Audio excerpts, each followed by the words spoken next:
یا ایھا الرسول بلغ ما انزل الیک من ربک، اے رسول آپ پہنچا دیجئے، تبلیغ فرما دیجئے، ابلاغ فرما دیجئے اس امر کا جو امر آپ پر نازل ہو چکا ہے۔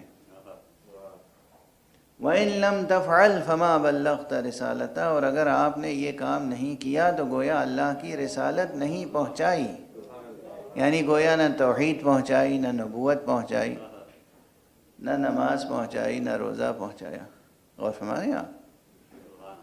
تو یہ مسلمان کو جان لینا چاہیے کہ وہ کون سا امر ہے جس کی تبلیغ پر اللہ نے رسول اللہ سے اس انداز میں خطاب فرمایا ہے۔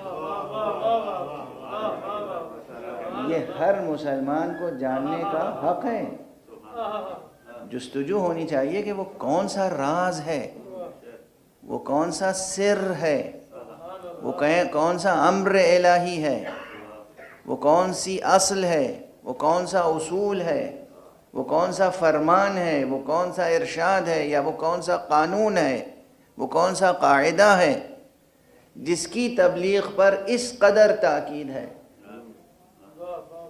کہ اگر آپ نے یہ نہیں پہنچایا تو گویا کچھ بھی نہیں پہنچایا۔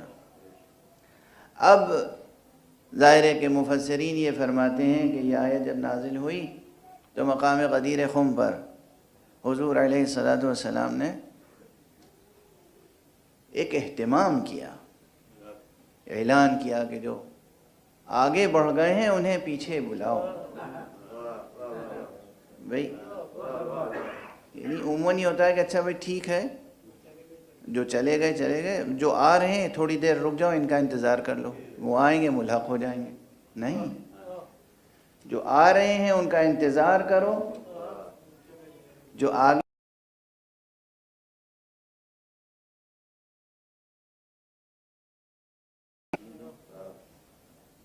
بڑے بڑے خطبے حضور ارشاد فرماتے تھے ناقے پر بیٹھ کر، ناقے پر تشریف فرما رہتے تھے، خطبہ ارشاد فرما دیتے تھے، سب سن لیتے تھے۔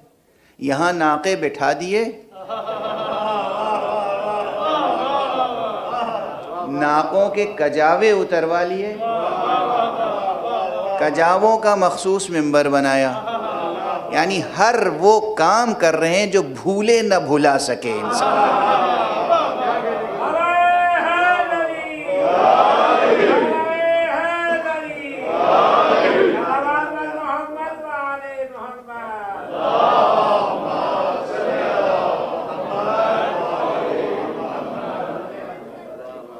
بچہ ہو تو نہ بھولے، جوان ہو تو نہ بھولے، بوڑھا ہو تو نہ بھولے، مرد عورتیں کوئی بھلا نہیں سکتا کہ روکو قافلہ، انتظار کرو، اور چلچلاتی دھوپ، اور اس کے بعد بہرحال ایک عظیم الشان خطبہ ارشاد فرمایا جس میں جان سخن یہ جملہ تھا جو یہ بھی کوششوں کے باوجود کوئی بھلا نہ سکا، اور جس نے جھوٹا دعویٰ کیا بھلانے کا اس پر ایسا عذاب نازل ہوا کہ رسوائے زمانہ ہو گیا۔ تاریخ ہے، روایات ہیں، تاریخ۔ یعنی ایک موقع پر حضرت امیر المومنین علی ابن ابی طالب علیہ السلام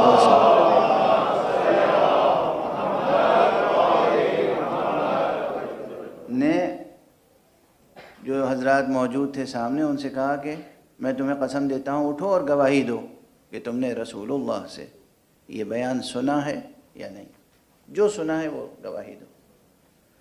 سب نے گواہی دی۔ ایک بزرگوار، اب اس کے علاوہ میں کچھ نہیں کہہ سکتا، ایک بزرگوار نے یہ فرمایا، اب خاص طور سے ان سے خطاب کیا حضرت امیر المومنین علیہ السلام نے، تو کہا یا علی میں بوڑھا ہو گیا ہوں، بھول گیا، کچھ یاد نہیں رہا۔ حضرت امیر المومنین علیہ السلام نے فرمایا کہ اگر تو جو کہہ رہا ہے واقعاً سچ ہے، بھول گیا ہے، تو اللہ تیری مغفرت فرمائے، اور اگر تو جھوٹ بول رہا ہے، چھپا رہا ہے حقیقت کو، تو اللہ ایک ایسا عذاب نازل کرے تجھ پر، تجھے ایسی بیماری دے ایسا داغ ہو جائے تیرے سر پر جو تیرے عمامے سے چھپائے نہ چھپے.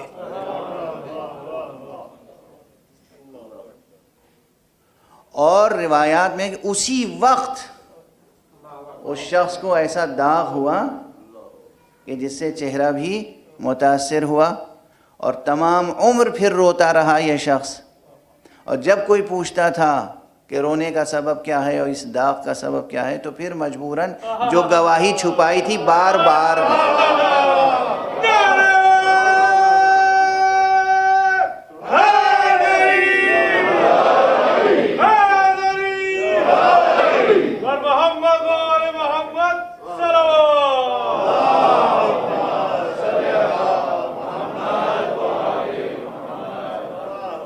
بار بار وہ گواہی دہرانی پڑی. کاش میں نے اس دن حقیقت پہ پردہ نہ ڈالا ہوتا. اچھا، اس اہتمام سے حضور نے خطبہ دیا اور اس میں فرمایا من کنت مولا فہذا علی مولا. اور یہ وہ قول ہے حضرت کا کہ شیعوں میں تو درگاہیں ہوتی نہیں ہیں، خانقاہیں اب آج کل، بلکہ شروع سے اب تک. ہمارے یہاں بارگاہیں اور درگاہیں جو ہیں وہ معلوم ہیں، در علم سے وابستگی اور بارگاہ کرم سے وابستگی. لیکن عموماً برادران اہل سنت میں جو سلسلہ تصوف ہیں اس میں خانقاہیں ہیں اور وہاں محفل سماع بھی ہوتی ہے اور قل بھی ہوتا ہے اور قول بھی ہوتا ہے. اور شب بھر محفل سماع کے بعد جو قول دہرایا جاتا ہے بطور خاص، اسی قول سے قوالی کہا گیا ہے. یہ قول دہرانے والا کہلاتا ہے قوال، جو حضور کا قول دہراتا ہے. اسی لیے میں جو حقیقت میں قوال حضرات ہیں ان کا بھی احترام کرتا ہوں، جس کی زبان پر بھی میرے رسول کا جملہ آ جائے اور جس کی زبان پر بھی میرے علی کی مدح آ جائے، میں اس کے لیے میرے دل میں بہت احترام ہے، بہت بے پناہ، آپ کو اندازہ نہیں، بہت احترام. ہم کیا، فرشتے اس کا احترام کرتے ہیں، زمین کا ذرہ ذرہ اس کا احترام کرتا ہے. یہ اسرار اس سے واقف نہیں ہیں لوگ. تو یہ قول دہرایا جاتا ہے آج تک. دلی میں بستی حضرت نظام الدین میں حضرت نظام الدین اولیاء کے مزار پر جو عرس ہوتا ہے اور جو حضرت امیر خسرو کے مزار پر عرس ہوتا ہے، وہ عرس میں سحر کے وقت آخر میں من کنت مولا فہذا علی مولا دہرایا جاتا ہے.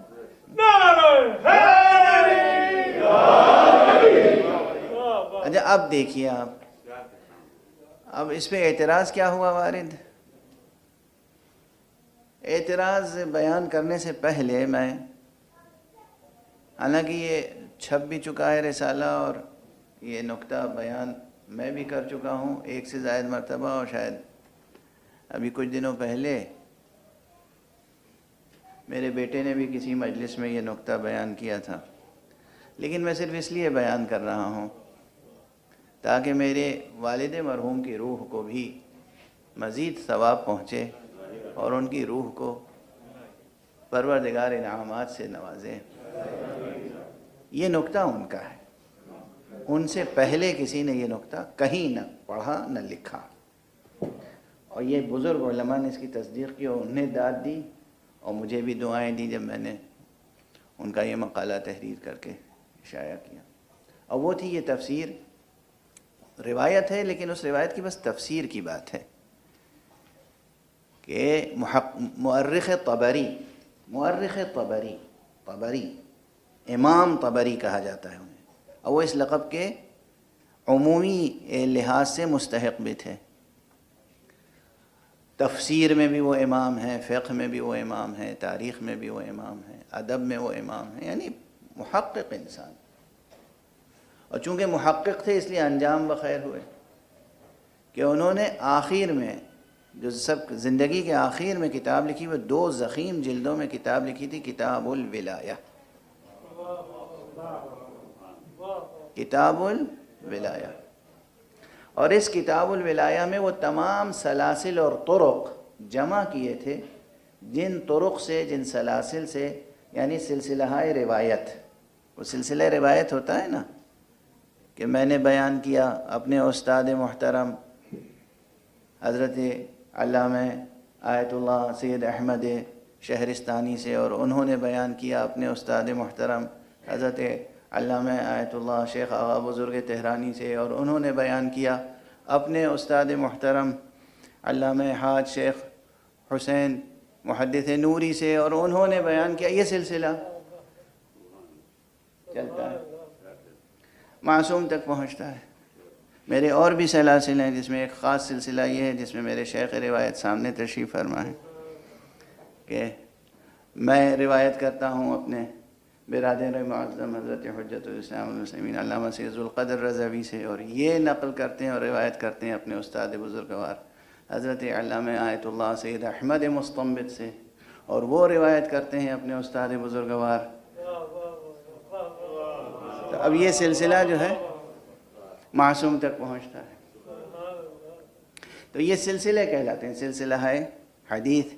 جتنے سلسلہ حدیث اس وقت تک موجود تھے، ظاہر اصحاب کی تعداد کتنی ہے معلوم ہے جنہوں نے حدیث غدیر نقل کی ہے؟ 110 سے زیادہ.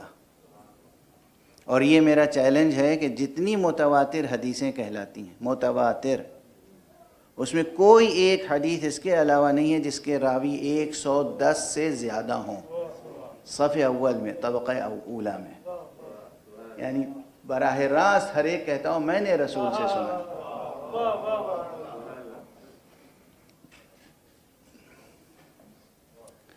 تو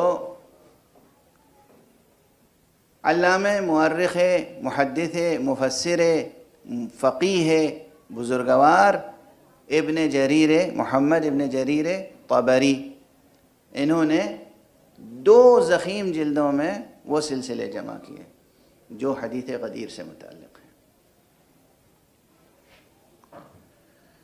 اور اس میں یہ روایت بھی ہے کہ فرمایا کہ 3 دن قیام رہا غدیر میں، میدان غدیر میں.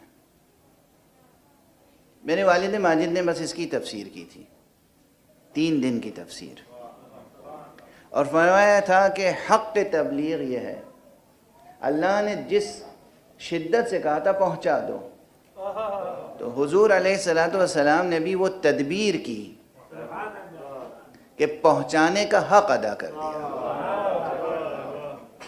اور وہ اس طرح کہ اس زمانے میں میڈیا تو تھا نہیں، اخبارات تو تھے نہیں، پریس ہی نہیں ایجاد ہوا تھا، تو پھر پرنٹ میڈیا کا سوال نہیں ہے، الیکٹرانک میڈیا نہیں تھا. کس طریقے سے تمام عالم اسلام تک اللہ کا یہ پیغام پہنچائیں پیغمبر؟ جبکہ معلوم ہے کہ بہت سے ایسے بھی ہیں کہ جو حضور کے پیغام کو چھپا بھی دیتے ہیں. منافقین بھی تھے، کمزور حافظے کے لوگ بھی تھے، واقعی بھول جانے والے لوگ بھی رہے ہوں گے، لیکن جان بوجھ کے بھول جانے والے لوگ بھی کم نہیں تھے. تو کیا ایسا ماحول بنایا جائے کہ رب کے سامنے حضور کہہ سکیں اللہم اشہد فإنی قد بلغت، اے پروردگار گواہ رہنا کہ میں نے تیرا پیغام پہنچا دیا. تو حضور علیہ السلام نے وہاں 3 دن قیام فرمایا اور خیمے لگوائے، اور ایک ایک کو کہا، ہر مرد کو اور ہر عورت کو، کہ جا کر علی کے خیمے میں خصوصیت سے بیعت کرو اور سلام کرو، یہ کہہ کر السلام علیک یا امیر المؤمنین. یہ 3 دن قیام کا راز، 3 دن سے کم میں یہ جشن ہو بھی نہیں سکتا تھا، رسم ولی عہدی تھی. اور جب یہ شرط لگا دی گئی ہو، اللہ اکبر، کہ یہ نہیں کہ عمومی طور پہ بس ایک، جیسے وہ کیا ہوتا ہے آج کل پارلیمنٹ میں جب کسی کے حق میں رائے دہی ہو تو کہا جاتا ہے بس سب لوگ زور سے آواز دے کر اپنا آواز سے ہم طے کر لیں گے کہ کتنے لوگوں نے ووٹ دیا ہے، تو کہہ دیں گے اکثریت کے ووٹ سے معاملہ طے ہو گیا۔ تو حضور بھی کہہ سکتے تھے کہ سب لوگ کوئی ایک ایسا سلوگن بتاتے کہ یہ کہو فردن فردن، ایک ایک شخص جائے، ایک ایک مرد، ایک ایک عورت جائے اور کہے السلام علیک یا امیر المؤمنین۔ اس میں ظاہر سی بات ہے اس وقت جو مجمع تھا، دن تو یہی تھا 11-12 گھنٹے کا، 11-12 گھنٹے میں ہزاروں کا مجمع، حضور کا خطبہ بھی سماعت فرمائے، نماز جماعت بھی پڑھے، ظہر کی نماز بھی، عصر کی نماز بھی، اپنی ضرورتیں بھی پوری کرے، اور اس کے بعد جا کے فریضہ بیعت بھی ادا کرے۔ میں رسم بیعت نہیں کہہ رہا ہوں،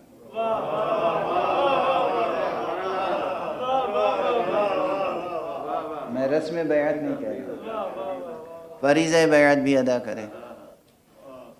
رسول جو کہہ دیں فریضہ ہے، فریضہ بیعت بھی ادا کرے۔ تو یہ کام ایک دن میں چند گھنٹوں میں ہونے والا نہ تھا، چونکہ اب کتنا مجمع تھا غدیر میں، اس پر بھی بہت سے حضرات برابر روشنی ڈالتے رہتے ہیں۔